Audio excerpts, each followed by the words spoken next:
हरि यो सीताको दाइ भाउजू लिएर आउनु भन्दा त हरिलाई ल्याउनु पर्ने अनि सिरियल राम्रो हुन्थ्यो।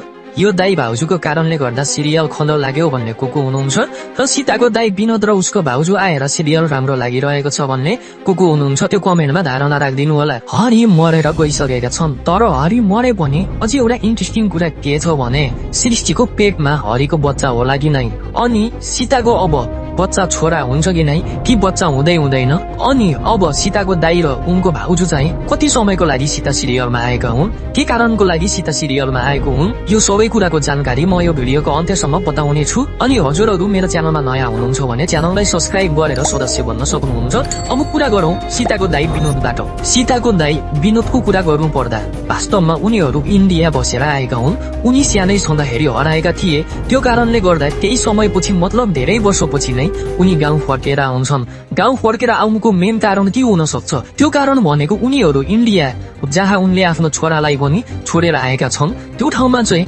उनीहरूलाई पैसाको जरुरत हुन्छ।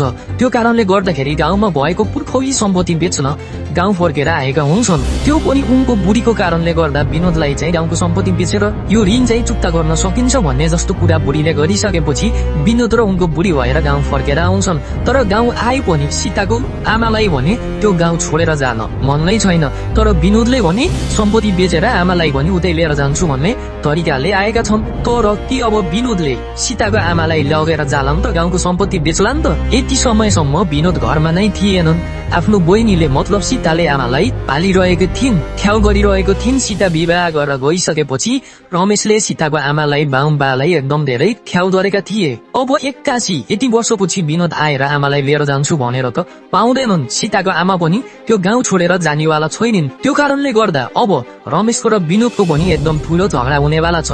अझ त्यसमाथि त रमेशको साउ र साउनीले रमेशलाई सीताको आमा र बासँग टाढा राख्नको लागि विनोदलाई भड्काइरहेको छन्। रमेश त्यो सम्पत्ति खानलाई बसिरहेको भनेर विनोदलाई भड्काएपछि विनोद एकदम फायर नै भएको छन्। अब कुरा गरौँ हरि मरेर गइसकेको छन्, तर सृष्टिको पेटमा हरिको बच्चा छ होला कि नै?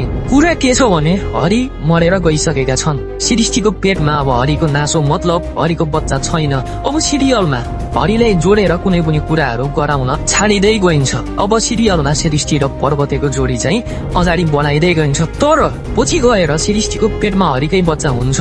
हरिको बच्चा सृष्टिले पाउँछिन्, त्यो बच्चालाई पर्वतेले स्वीकारेर चाहिँ सृष्टि र पर्वतेको जोडी पनि देख्न सक्ने एकदम धेरै नै चान्स छ है। अब कुरा गरौँ सीताले छोरा पाउँछिन् कि नै? एउटा कुरा के छ भने अब सीता सिरियल एकदम इन्ट्रेस्टिङ हुँदै गइरहेको छ।